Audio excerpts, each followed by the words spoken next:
Hi hello नमस्कार good morning. मी गणेश उपाड आणि स्वागत आहे तुमचं माझ्या युट्यूब चॅनलमध्ये. युट्यूब चॅनलचं नाव पण गणेश उपाड हेच आहे. आपण महाराष्ट्राचा भूगोल या संदर्भात माहिती घेत आहोत आणि आतापर्यंत आपण एकूण 30 लेक्चर अपलोड करण्यात आलेले आहे आणि या 30 लेक्चरमध्ये जवळपास आपण 5 चॅप्टर कंप्लीट केलेले आहे. आणि या अगोदरचं जे लेक्चर होतं ते महाराष्ट्रातील अभयारण्य या संदर्भात होतं आणि आज जो आपण लेक्चर बघणार आहोत तो आहे महाराष्ट्रातील राष्ट्रीय उद्यान. आपण जेव्हा अभयारण्य हे चॅप्टर बघत होतो त्यामध्ये आपण राष्ट्रीय उद्यान हा टॉपिक टाळलेला आहे, कारण आपण त्याला सेपरेट बघणार आहोत जेणेकरून अभयारण्य आणि राष्ट्रीय उद्यान यामध्ये कन्फ्युजन होता कामा नये. या अगोदरचा व्हिडिओ आहे महाराष्ट्रातील अभयारण्य या संदर्भात होता. आता आपण राष्ट्रीय उद्यान बघत आहोत. इथं बघू शकता तुम्ही ऑलरेडी टायटल नोट करून ठेवलेला आहे, महाराष्ट्रातील राष्ट्रीय उद्यान. आता राष्ट्रीय उद्यान म्हणजे काय? ज्या पद्धतीनं राज्यामध्ये अभयारण्य ठरवण्याचा जो निर्णय आहे तो राज्य सरकारला आहे किंवा राज्य शासनाला आहे, त्या पद्धतीने पूर्ण देशामध्ये राष्ट्रीय उद्यान बनवण्याचा, तयार करण्याचा आणि त्याचा एरिया ठरवण्याचा जो अधिकार आहे तो केंद्र सरकारला आहे. तर आपण आता या लेक्चरमध्ये महाराष्ट्रात एकूण किती राष्ट्रीय उद्यान आहेत, कोणत्या जिल्ह्यामध्ये आहे, त्याची स्थापना कधी झाली, त्याचं क्षेत्रफळ किती आहे, या अनुषंगाने सविस्तर आपण माहिती एक्झाम ओरिएंट या स्तरावर आपण बघणार आहोत. परीक्षेच्या उद्देशानं किंवा परीक्षेला ज्या पद्धतीनं क्वेश्चन येऊ शकतात तर आपण ते इझी करून बघत आहोत. इथं बघू शकता तुम्ही ऑलरेडी इथं आपण कंटेंट नोट करून ठेवलेला आहे. महाराष्ट्रातील राष्ट्रीय उद्यान, त्यांचं क्षेत्रफळ, जिल्हा आणि कधी स्थापना झालेला आहे. आणि सध्याची जे सिच्युएशन आहे, ज्या पद्धतीनं प्रश्न विचारण्याची पद्धत बदलत आहे, तर त्यानुसार आपण प्रत्येक अँगलनं हा क्वेश्चन बघणार आहोत. जसं की स्थापनेनुसार क्रम, क्षेत्रफळानुसार क्रम, त्यानंतर कोणतं राष्ट्रीय उद्यान कोणत्या जिल्ह्यामध्ये आहे, त्याचं क्षेत्रफळ किती आहे, त्याची स्थापना कधी झाली आहे, प्रत्येक उद्देशानं बघणार आहोत. आणि हे कंटेंट नोट करून जे ठेवलेलं कंटेंट आहे खूप महत्वाचं आहे. ॲज इट इज ते पाठ करा किंवा लक्षात ठेवण्याचा प्रयत्न करा. तर चला मग सुरुवात करूया. पहिलं राष्ट्रीय उद्यान आहे पेंच राष्ट्रीय उद्यान. इथं बघू शकता तुम्ही पेंच राष्ट्रीय उद्यान.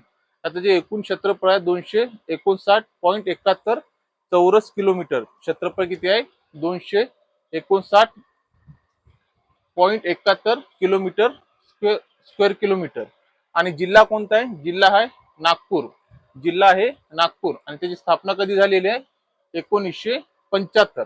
आता आपण इथं जे सिक्वेन्स लावलेला आहोत ते उत्तरेकडून दक्षिणेकडे इथं घेत असेल तर बघू शकता तुम्ही. इथं जे राष्ट्रीय उद्यान आहे पेंच राष्ट्रीय उद्यान महाराष्ट्राच्या नकाशामध्ये एकदम उत्तरेला आहे. पेंचच्या दक्षिणेला नवेगाव राष्ट्रीय उद्यान आहे. नवेगाव राष्ट्रीय उद्यानाच्या दक्षिणेला ताडोबा राष्ट्रीय उद्यान आहे.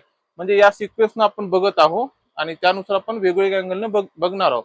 सध्या इथं जे सिक्वेन्स लावलेला आहे सुरुवातीला उत्तरेकडून दक्षिणेकडे हा सिक्वेन्स आपण ताडोबा या राष्ट्रीय उद्यानापर्यंत लावलेला आहोत. त्याच्यानंतर विदर्भातील राष्ट्रीय उद्यान जे 4 नंबर पर्यंत आहे, गुगामा, ताडोबा, नवेगाव, पेंच, हे चारही राष्ट्रीय उद्यान हे विदर्भामध्ये आहे.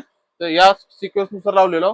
त्यानंतर दोन जे आउटसाइडला आहेत, एक आहे संजय गांधी राष्ट्रीय उद्यान जे मुंबई आणि ठाणे या दोन जिल्ह्याच्या भागामध्ये आहे, आणि दुसरं आहे चांदोली राष्ट्रीय उद्यान हे 4 जिल्ह्यांच्या भागामध्ये आहे. हे पश्चिमेकडे आहे, महाराष्ट्राच्या पश्चिमेकडे आहे, महाराष्ट्राच्या दक्षिणेकडे चांदोली राष्ट्रीय उद्यान आहे. तर या हिशोबाने आपण लावलेला आहे. तर हा सिक्वेन्स पण लक्षात राहू द्या. पहिला आपण बघत आहोत पेंच राष्ट्रीय उद्यान. क्षेत्रफळ त्याचे 259.71 चौरस किलोमीटर आहे. जिल्हा आहे नागपूर आणि स्थापना 1975. तर जोड्या लावण्याच्या हिशोबाने प्रत्येक जे आपण पॉइंट ठरवलेले आहे हे येऊ शकते. तर प्रत्येक गोष्ट महत्वाची आहे आणि टू द पॉइंट आपण जे महत्वाचे मुद्दे आहेत ते तिथं घेतलेले आहे.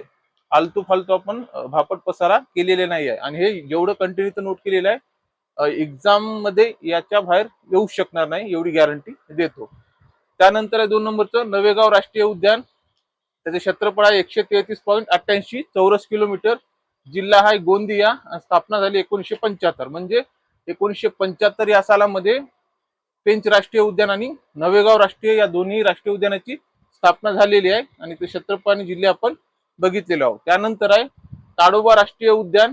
याचं क्षेत्रफळ आहे सर्वात जास्त क्षेत्रफळ इथं आपण बघू शकता. इथं ऑलरेडी आपण क्षेत्रफळाच्या दृष्टीने नोट केलेलं आहे, त्यानंतर बघणारच आहोत. पण क्षेत्रफळाच्या दृष्टीने सर्वात मोठा जे राष्ट्रीय उद्यान आहे तो ताडोबा आहे. ताडोबा राष्ट्रीय उद्यान क्षेत्रफळ 625.4 चौरस किलोमीटर, जिल्हा आहे चंद्रपूर, स्थापना 1955. म्हणजे क्षेत्रफळाच्या दृष्टीने सर्वात मोठा आहे आणि सर्वात पहिले जरी कोणत्या राष्ट्रीय उद्यानाची स्थापना झाली असेल तर ते आहे ताडोब्याची. म्हणजे क्षेत्रफळाच्या दृष्टीने आणि स्थापनेनुसार पहिला क्रम हे ताडोबाचा लागत आहे. इथं बघू शकता तुम्ही क्षेत्रफळानुसार ताडोबा 1 नंबरला आहे आणि स्थापना कधी पहिले राष्ट्रीय उद्यान कोणतं आहे स्थापनेनुसार क्रम लावतो म्हणलं तरी पहिलं कोणतं येईल, ताडोबा येईल.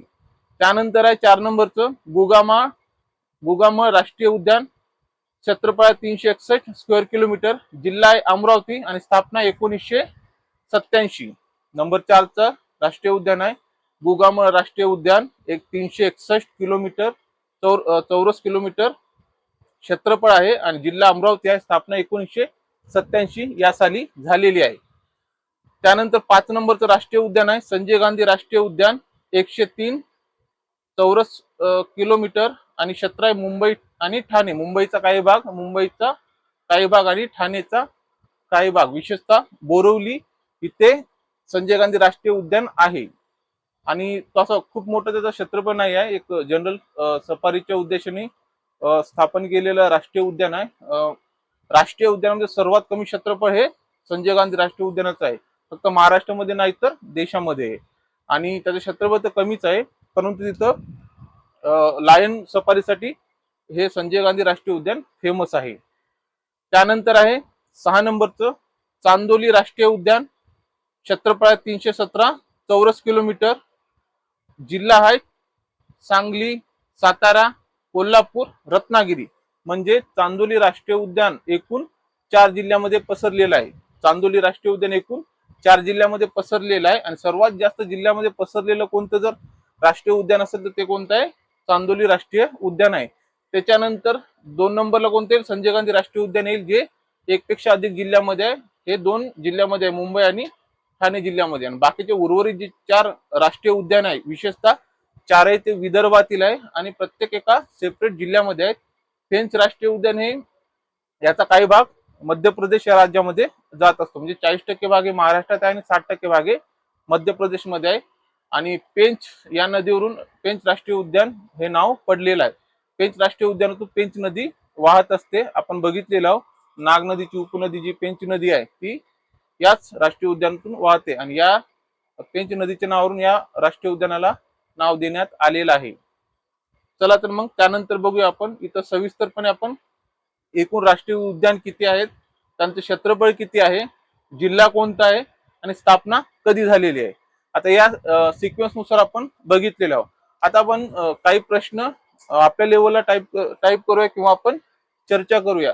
इथं बघू शकता महाराष्ट्रामध्ये एकूण 6 राष्ट्रीय उद्यान आहे. तर 6 पैकी सर्वात जास्त राष्ट्रीय उद्यान कोणत्या प्रादेशिक विभागात आहे, तर सर्वात जास्त राष्ट्रीय उद्यान हे विदर्भ या प्रादेशिक विभागात आहेत. एकूण 4 कोणकोणते आहेत, पेंच, नवेगाव, ताडोबा आणि गुगामळ असे एकूण 4 राष्ट्रीय उद्यान विदर्भ या प्रादेशिक विभागामध्ये आहे.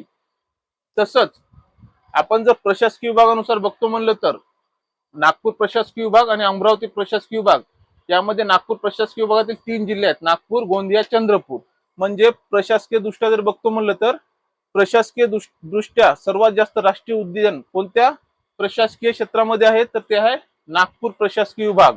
एकूण 3 आहेत, पेंच राष्ट्रीय उद्यान नागपूर, नवेगाव राष्ट्रीय उद्यान गोंदिया आणि ताडोबा राष्ट्रीय उद्यान चंद्रपूर. हे 3ही नागपूर प्रशासकीय विभागामध्ये आहेत. तर याही अनुषंगाने प्रश्न येऊ शकतात, तेही लक्षात ठेवणं किंवा त्यावर चर्चा करणं खूप महत्वाचं आहे. त्यानंतर आहे स्थापनेनुसार क्रम. आता आपण ओव्हरऑल डिस्कशन केलेलं आहे, जिल्हा आणि राष्ट्रीय उद्यान त्यांचं स्क्वेअर किलोमीटर स्थापना आपण बघितलेली आहोत.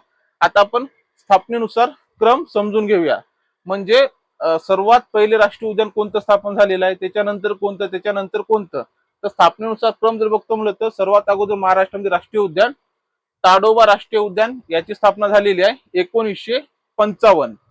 त्यानंतर 2 नंबरला नवेगाव राष्ट्रीय उद्यान 1975. 1975 मध्ये 2 राष्ट्रीय उद्यानाची स्थापना झालेली आहे, नवेगाव आणि पेंच.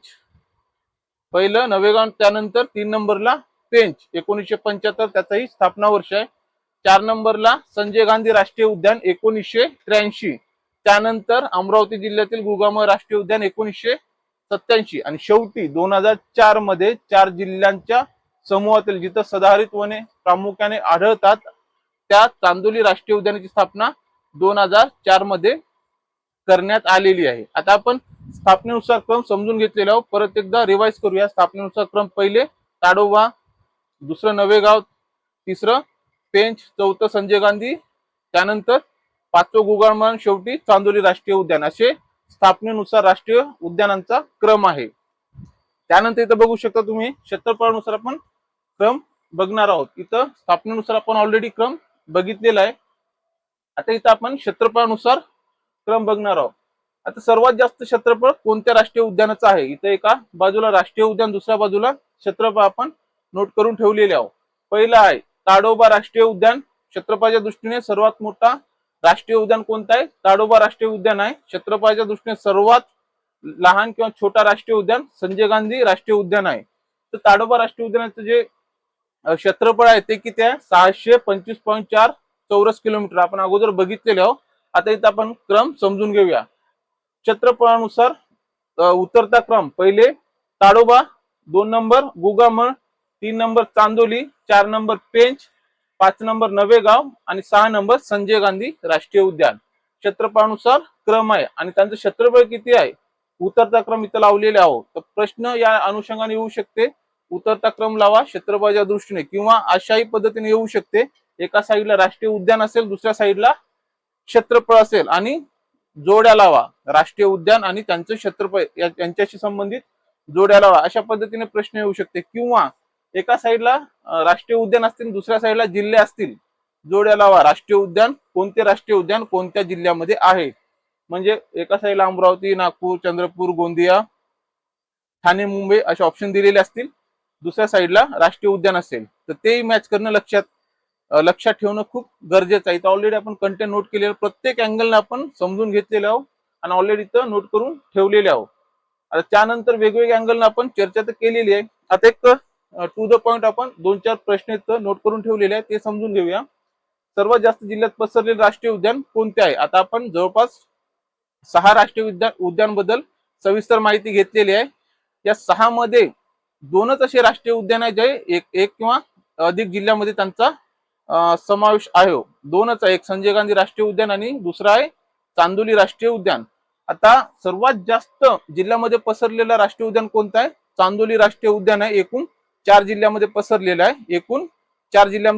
आहे. पहिला आहे सातारा, दुसरा आहे सांगली, त्यानंतर कोल्हापूर आणि रत्नागिरी, असे एकूण 4 जिल्ह्यामध्ये पसरलेलं आहे. इथं बघू शकता तुम्ही, आपण तेही नोट केलेलं आहे. सातारा, सांगली, कोल्हापूर आणि रत्नागिरी असे एकूण 4 जिल्ह्यामध्ये चांदोली राष्ट्रीय उद्यान पसरलेलं आहे. त्यानंतर आहे क्षेत्रफळाच्या दृष्टीने सर्वात मोठे व सर्वात छोटे कोणते आहे? आपण इथं ऑलरेडी अगोदर बघितलेलं आहे, क्षेत्रफळाच्या दृष्टीने काढलेला आहे. सर्वात जास्त क्षेत्रफळ असलेलं राष्ट्रीय उद्यान आहे ताडोबा. क्षेत्रफळ आपण नोट केलेलं आहे 625.4 चौरस किलोमीटर. सर्वात कमी संजय गांधी राष्ट्रीय उद्यान 103 चौरस किलोमीटर. सर्वात पहिले व नंतरचे राष्ट्रीय उद्यान स्थापनेनुसार क्रम: सर्वात पहिलं कोणतं आहे? सर्वात पहिले राष्ट्रीय उद्यान ताडोबा राष्ट्रीय उद्यान आहे, ज्याची स्थापना 1955 ला झालेली आहे. म्हणजे महाराष्ट्रातील पहिलं राष्ट्रीय उद्यान. आणि महाराष्ट्राची सध्याच्या परिस्थितीत शेवटचं राष्ट्रीय उद्यान कोणतं आहे? तर 2004 ला स्थापन झालेलं चांदोली राष्ट्रीय उद्यान एकूण 4 जिल्ह्यामध्ये पसरलेलं आहे. त्यानंतर राष्ट्रीय उद्यान ठरवण्याचा अधिकार कोणाला असतो? आपण अगोदर समजून घेतलेलं. ज्या पद्धतीनं राज्यामध्ये अभयारण्य ठरवण्याचा अधिकार राज्य सरकारला असतो, त्याच पद्धतीने संपूर्ण देशामध्ये राष्ट्रीय उद्यान ठरवण्याचा अधिकार केंद्र सरकारला असतो आणि केंद्र सरकार ते ठरवत असते. त्यानंतर राष्ट्रीय उद्यान व जिल्ह्यांचा यांच्या जोड्या. आता इथं जेवढे आपण कन्सेप्ट टाकलेले आहे, राष्ट्रीय उद्यान, क्षेत्रफळ, जिल्हा आणि स्थापना, कोणत्याही अँगलने जोड्यासाठी प्रश्न येऊ शकतात. उदाहरण घ्यायचं असेल तर एका बाजूला राष्ट्रीय उद्यान आणि एका बाजूला त्यांचं क्षेत्रफळ, यानुसार जोड्या लावण्यासाठी प्रश्न येऊ शकते. किंवा एका बाजूला राष्ट्रीय उद्यान आणि दुसऱ्या बाजूला जिल्हे, याही दृष्टीने येऊ शकते. किंवा एका बाजूला राष्ट्रीय उद्यान आणि दुसऱ्या बाजूला त्यांची स्थापना कधी झाली, या अनुषंगाने जोड्या लावण्यासाठी प्रश्न येऊ शकते. तर तेही तयारीत असणं किंवा समजून घेणं खूप गरजेचं आहे. तर जवळपास आपण प्रत्येक अँगलनं, प्रत्येक दृष्टीनं समजून घेतलेलं आहोत. या अगोदर आपण अभयारण्य बघितले. आजच्या लेक्चरमध्ये आपण राष्ट्रीय उद्यान हे टॉपिक कव्हर केलो. जवळपास प्रत्येक अँगलनं सविस्तरपणे इन डीप मध्ये to the point exam oriented या अनुषंगाने आपण सविस्तर राष्ट्रीय उद्यान याबद्दल माहिती घेतलेली आहे. अपेक्षा तुमच्या लक्षात येत असेल, आवडत असेल. लक्षात ठेवण्यासाठी वारंवार रिव्हिजन करत जा, वारंवार लेक्चर बघत जा, जेणेकरून साल क्षेत्रफळ लक्षात राहण्यास, पाठवण्यास मदत होईल. आशा आहे लक्षात येत असेल, व्हिडिओ आवडत असेल. परत एकदा भेटूया नंतरच्या लेक्चरमध्ये.